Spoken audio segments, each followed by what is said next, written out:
할렐루야. 우리 시간에 함께 우리 옆에 있는 우리 성도님들 함께 바라보며 이렇게 인사합시다. 사랑합니다. 축복합니다. 사랑합니다. 축복합니다. 오늘 오시느라 참 힘드셨지요. 이번 주 갑자기 날씨가 급격히 추워져서 교회 오는 발걸음이 참 많이 힘드셨을 줄로 믿습니다. 저도 오늘 아침에요 7시 한 20분쯤에 집에서 나왔던 것 같아요. 요즘 차가 없어서 지하철을 타고 왔는데 교회 오니까 9시 20분이더라고요. 오는데 지난주까지는 분명히 발이 시렵지 않았거든요.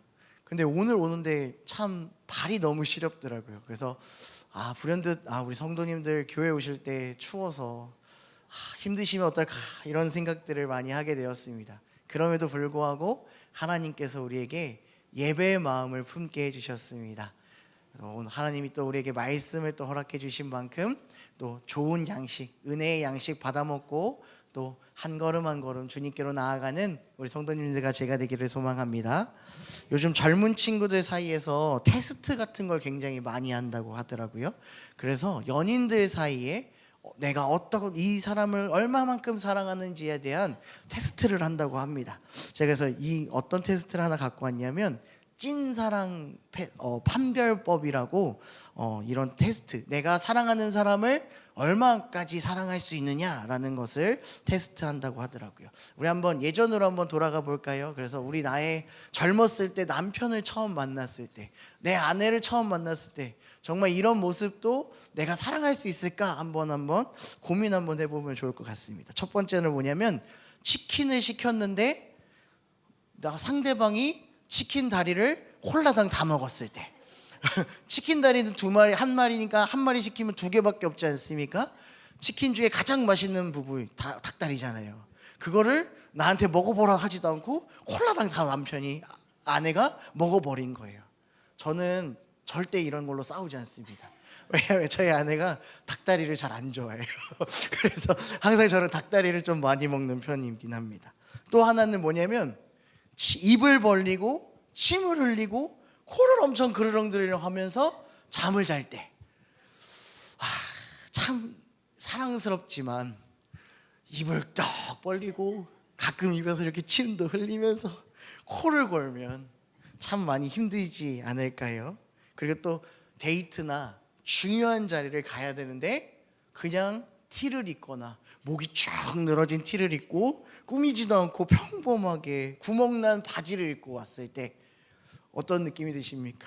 참 부모님한테 만약에 소개시켜줘야 되는데 멋있게 입고 와야 되는데 이쁘게 입고 와야 되는데 아무렇게나 입고 오는 그런 모습을 괜찮다, 사랑한다라고 할 수 있을까요? 제가 몇 가지 이 3가지만 갖고 왔는데 사실 문항은 한 7가지가 더 있더라고요. 그런데 이 모습을 저도 한번 생각해 봤습니다. 저희 아내를 대조하며 우리 아내가 이런 모습일 때 정말 내가 정말 사랑할 수 있을까, 괜찮다라고 얘기해 줬을까 한번 고민해 봤는데 한 80% 정도는 제가 인정할 수 있을 것 같은데 요즘 점점 그 퍼센테이지가 조금씩 내려가는 마음이지 않을까. 그래서 다시 한 번 더 내가 우리 아내를 잘 사랑해야겠다라는 마음을 다잡게 되었습니다. 우리가 아무리 사람과의 관계 속에서 사랑한다 이런 테스트를 통해서 내가 더 이런 거 이해할 수 있다라고 말하지만 시간이 흐르면 그 사랑의 척도가 점점 떨어진다라는 겁니다. 처음에는 인정하고 처음엔 너무 좋았지만 그 모습이 이제 꼴도 보기 싫을 때가 있다라는 거죠. 그런데요, 참 재밌는 건 뭐냐면 우리를 만드시고 우리를 인도하시며 늘 우리와 함께 하시는 하나님은 우리가 어떤 모습에 있던 어떤 마음으로 변하던 한결같이 사랑해 주신다라는 겁니다. 주님의 사랑은 변하지 않는다라는 거예요. 그래서 요즘 그 사랑을 뭐라 그러냐면 찐이라고 얘기합니다. 찐 사랑이라고 얘기하는 거죠. 하나님의 사랑은 우리에게 찐 사랑으로 말해주고 보여주고 있다라는 것입니다. 오늘 우리가 함께 읽은 이 요한복음 21장의 말씀 속에서도 불완전한 사람인 제자들에게 먼저 찾아와 주시고 그 주님의 찐 사랑을 제자들에게 보여주시는 예수님의 모습을 바라볼 수 있습니다. 오늘 이 말씀을 저와 함께 살펴보며 찐 사랑을 받은 그리스도인 우리가 정말로 하나님 앞에 예수 그리스도 앞에 진짜 믿음, 찐 믿음을 어떻게 보여주고 나아가야 하는지를 함께 생각해보고 함께 나아가는 우리 성도님들과 제가 되기를 주님의 이름으로 축복합니다. 오늘 읽지 않았지만 요한복음 21장 1절 말씀에 보면 이렇게 시작하고 있습니다. 그 후에 예수께서 디베라 호숫가에서 또 제자들에게 자기를 나타내셨으니 나타내신 일은 이러하니라 라고 시작합니다. 지금 첫 시작을 그 후에라고 요한복음은 시작하고 있습니다. 그러니까 어떤 일이 있고 나서 그 후에라고 볼 수 있다라는 거죠. 그러니까 며칠 후에 하루 있다가 이틀 있다가 아니라 특정한 시간이 경과하고 나서를 이야기해 주고 있다라는 겁니다. 그리고 예수님은 지금 디베라 호숫가에 있는 제자들을 또 만나 주셨다라고 얘기해 주고 있다라는 거죠. 예수님께서는 십자가에 죽으시고 나서 3일 만에 부활하신 후에 제자들을 지금까지 3번을 요한복음을 통해서 등장하고 있음을 보여줍니다. 첫 번째는 막달라 마리아에게 먼저 부활하신 후에 모습을 드러내 주셨습니다. 그리고 나서 안식 후 첫날 저녁에 함께 모여있던 제자들을 만나 주셨습니다.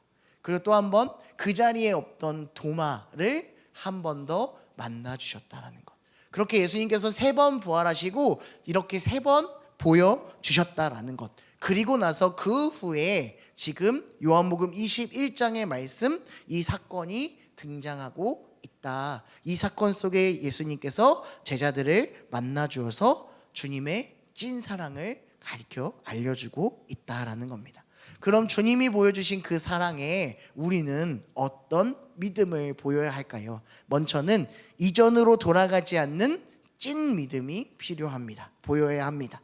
21장 3절 말씀에 보니까 이렇게 나옵니다. 우리 한번 같이 한번 읽어볼까요? 시작. 시몬 베드로가 나는 물고기 잡으러 가노라 하니 그들이 우리도 함께 가겠다 하고 나가서 배에 올랐으나 그날 밤에 아무것도 잡지 못하였더니 라고 말합니다.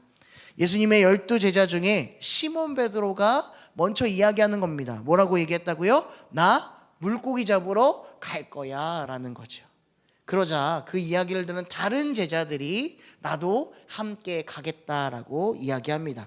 오늘 우리가 읽진 않았지만 그 앞절, 맞죠? 2절 말씀에 보면 디두모라는 도마, 갈릴리 가나 사람 나다니엘, 세베대의 아들들 그리고 또 다른 제자 둘이 함께 갔다라고 얘기합니다. 총 몇 명일까요? 3명이요? 7명이 있지요. 네, 그렇습니다. 7명의 사람이 지금 디베랴 바다로 물고기를 잡으러 갔다라는 겁니다. 그런데 여기서 왜 베드로가 물고기를 잡으러 갔을까라는 궁금증이 한번 생각날 거예요.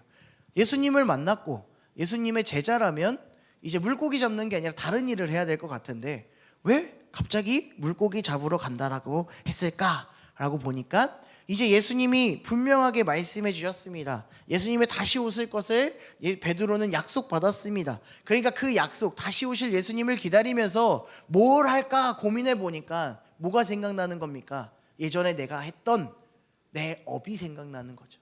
그러니까 다시 물고기를 잡았던 그때로 잠깐 돌아가 예수님을 기다리자라는 거였어요. 예수님을 기다리자. 그런데 성경은 뭐라고 더 나옵니까? 그날 밤에 아무것도 잡지 못했다라고 나오고 있다는 거죠.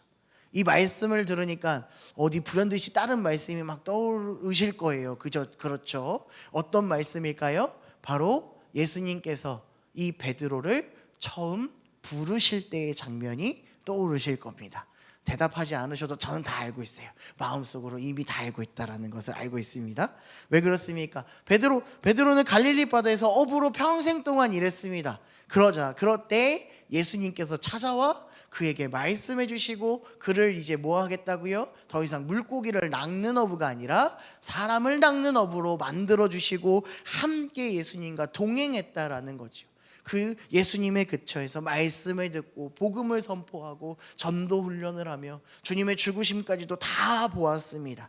그런데 다시 지금 그 터전으로 베드로는 돌아갔다. 디베랴 호숫가라고 얘기하지만 다른 말로는 갈릴리 바다라고도 합니다. 또 다른 성경 누가복음 말씀에는 게네사렛 호숫가라고도 얘기합니다.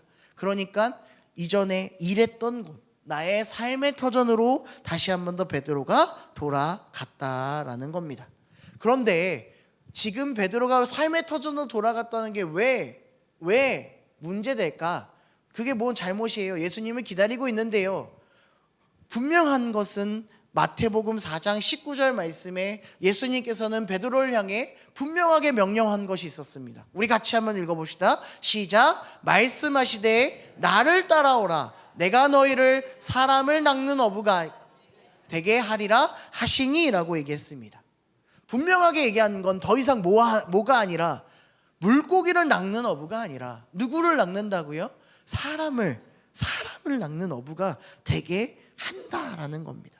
돌려 말하면 이런 거죠. 아직도 죄에 빠져있는, 아직도 죄악으로 말미암아 힘들어하는 그 영혼들을 찾아가 구원하는 어부가 되라라는 말씀을 누구에게 하셨다고요? 베드로와 제자들에게 했다고요.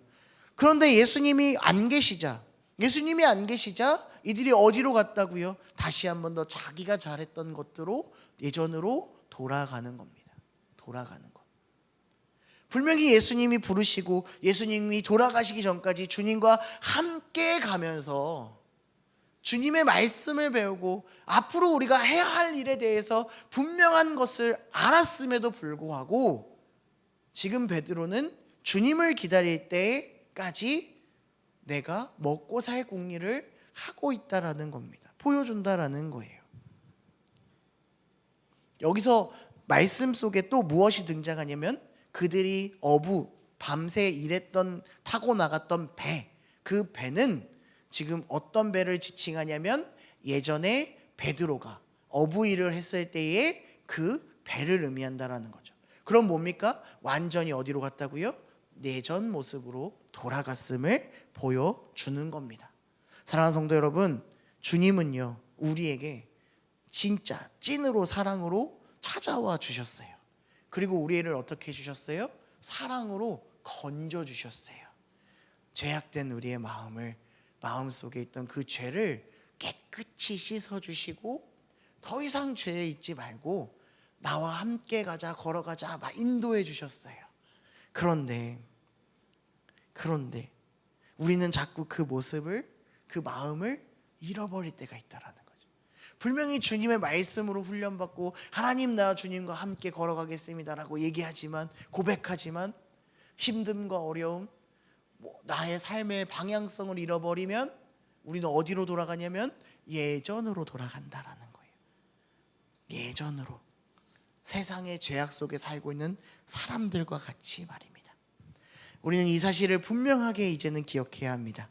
이미 하나님은 우리를 부르셨다라는 것, 그리고 늘 우리와 함께하며 우리를 인도해 주실 거라는 사실을 우리는 기억하셔야 됩니다.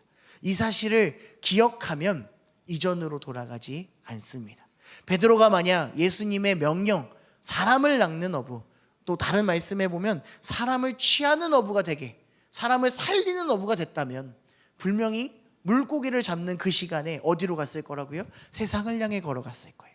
그리고 주님이 말했던 그 천국 복음을 전하며 그들에게 도움을 주었을 겁니다. 오늘 우리가 그렇게 해야 합니다. 주님이 먼저 찾아오신 만큼 주님이 주신 그 사랑을 받으러 더욱더 주의 길로, 좋은 길로, 완전한 길로 우리의 진짜 믿음을 가지고 한 걸음 한 걸음 걸어가시는, 예전으로 가는 것이 아니라 전진에 나아가는 우리 성도님들과 제가 되기를 주님의 이름으로 소망합니다.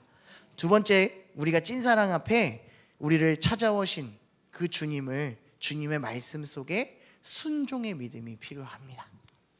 4절 말씀에 보니까, 이 하반절에 보니까 뭐라고 나오냐면 날이 새어갈 때에 예수께서 바닷가에 섰으나 제자들이 예수이신 줄 알지 못하는지라 라고 얘기합니다. 저 멀리 날이 새도록 열심히 일했는데 예수님이 그 제자들을 향해 찾아왔지만 뭐 했다고요? 예수님인지 몰랐다라는 거예요.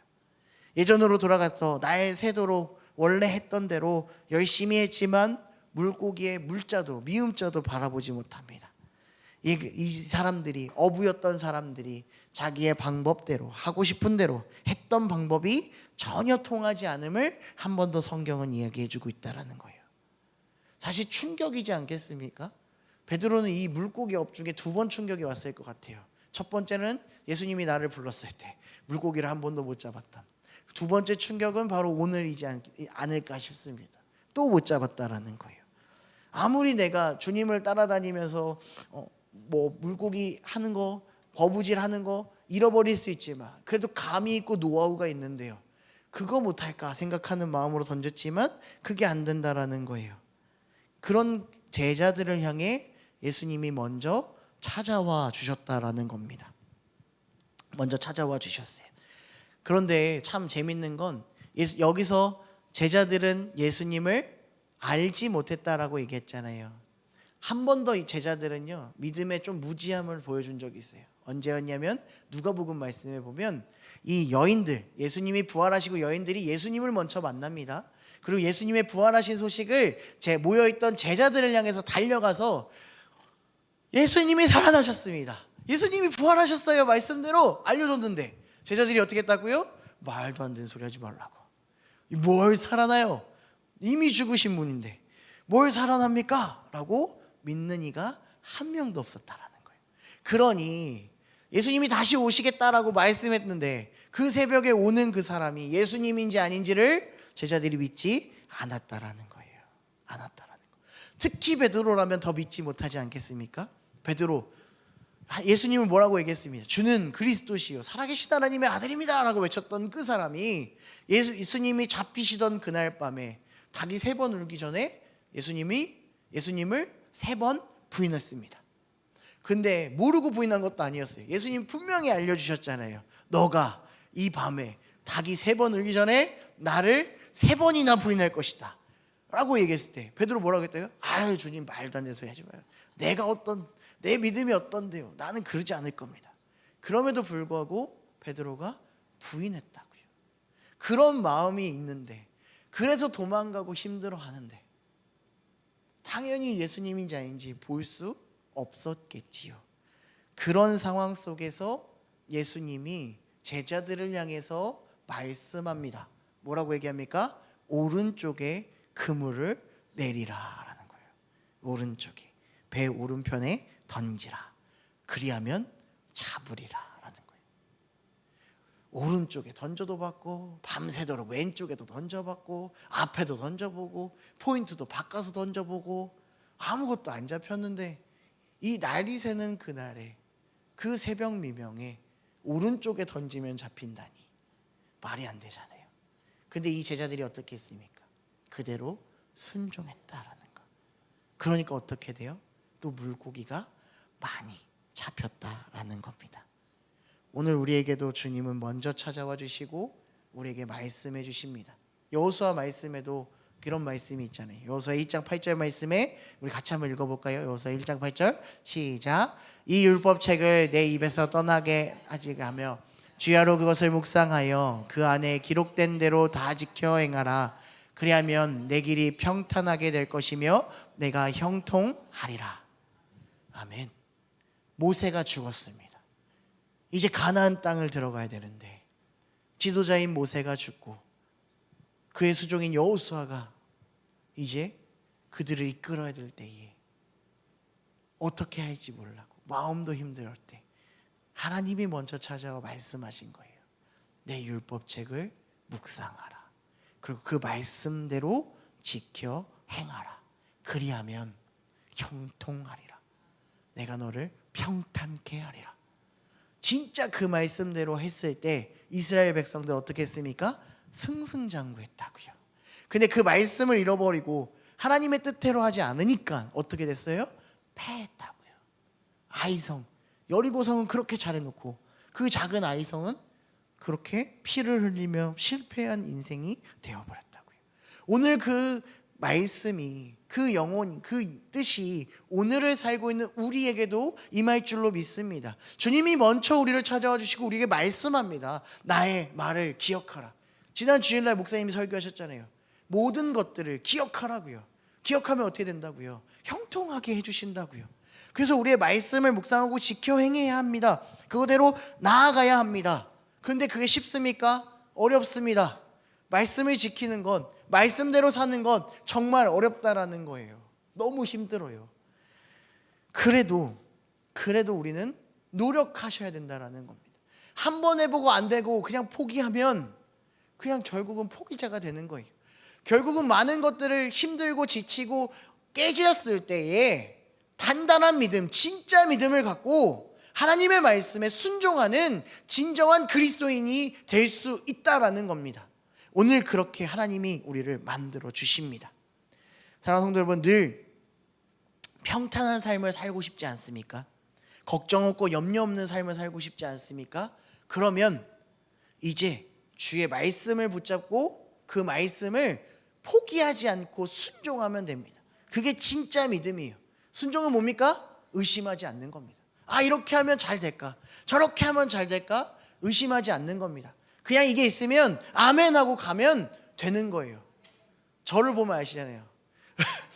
제가 의심했다가 너무 힘들게 다시 돌아왔잖아요. 의심하면 안 되는 거예요. 그냥 주님이 어떻게 해서 쓰시면 된다고 믿고 가면 우리에게 형통함을 주신다라는 겁니다. 그 사실을 믿고 나아가는 우리 중앙성서교회 성도님 되시기를 소망합니다. 마지막으로는요, 다시 세우심에 감사함으로 걸어가는 믿음이 필요합니다. 이제 예수님께서 예수님이 오셨다라는 사실을 알게 됐어요. 물고기를 잡고 다시 한 번 더 예수님이구나 라는 사실을 깨닫게 되었어요. 그래서 베드로는 벗고 있었던 몸을 겉옷을 입고 바로 그 호숫가로 뛰어가 예수님께로 달려갑니다. 그런데 달려가고 찾아왔던 그 제자들을 향해 예수님은 그냥 온 것이 아니라 한 가지를 준비시켜 주십니다. 12절 말씀입니다. 12절 우리 앞에 상반절만 한번 읽어볼까요? 12절 시작. 예수께서 이르시되 와서 조반을 먹으라 라는 겁니다. 예수님께서 조반을 준비해 주신 거예요. 조반이 뭡니까? 아침밥입니다. 아침밥을 의미하죠. 지금 시간이 어떤 때라고요? 날이 셀 때.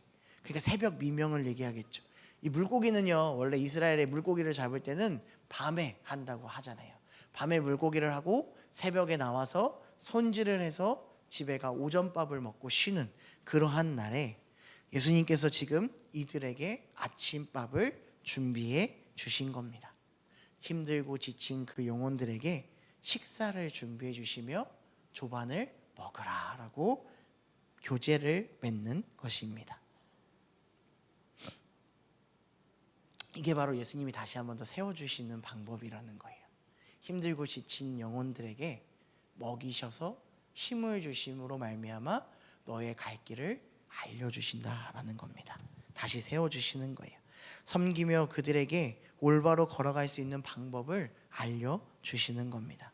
그럼 이제 이들은 어떻게 해야 될까요? 보고 경험하고 느꼈으니 그것을 받은 만큼 다른 사람들에게, 아직 받지 않은 영혼들에게 돌려주면 되는 겁니다.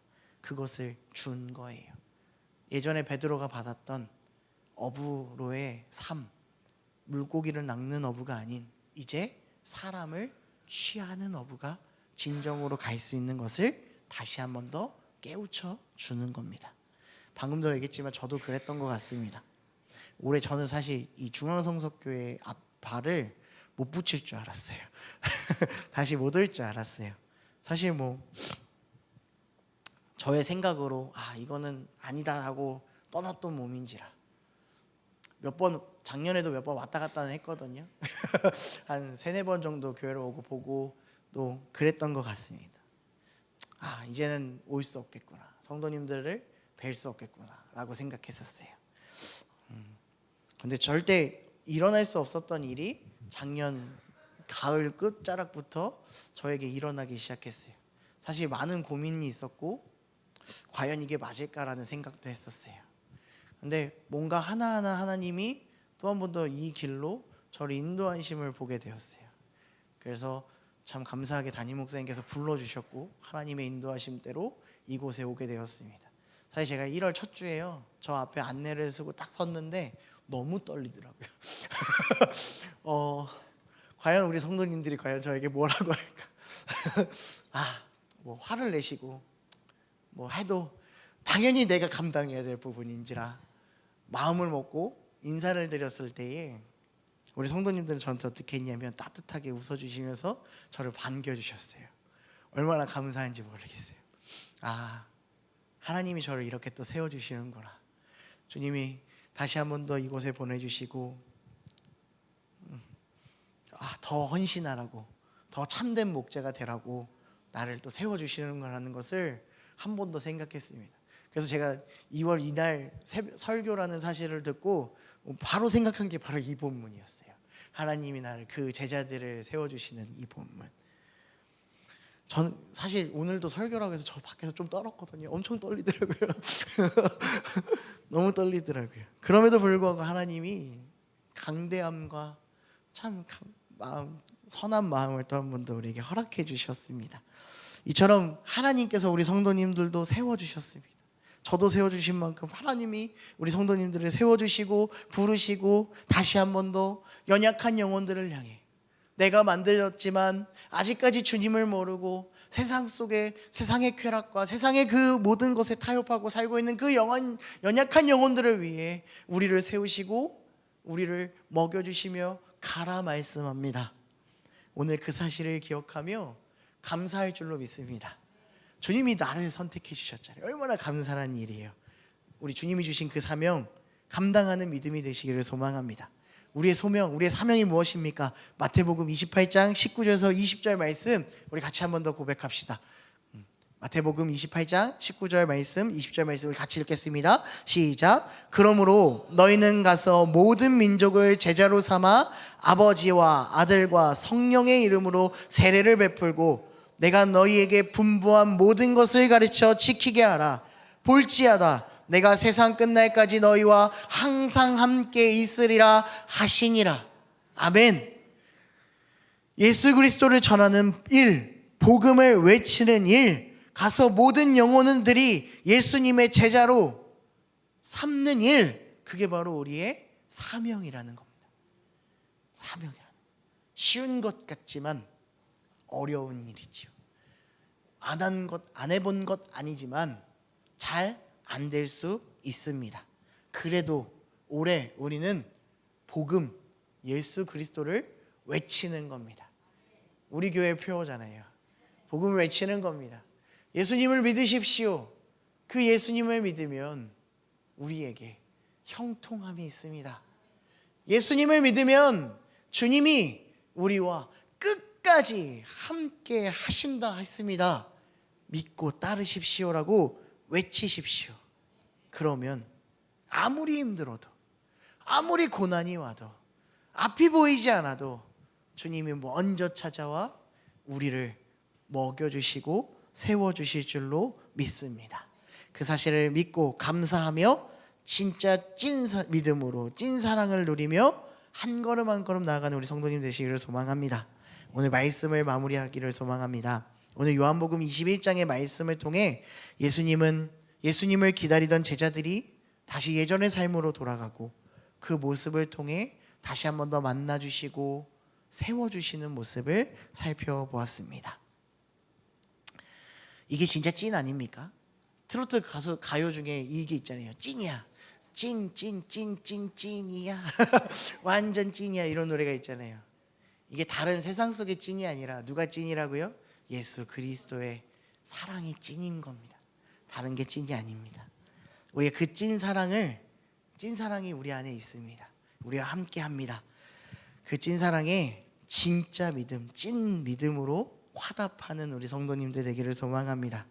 순종의 찐으로, 찐 믿음으로, 사명의 감사함으로 감당하는 진정한 하나님의 성도가 되어 주님께 늘 매일의 삶에 늘 매 순간마다 기쁨으로 돌려드리는 우리 중앙성서교회 성도님들과 제가 되기를 주님의 이름으로 축복합니다.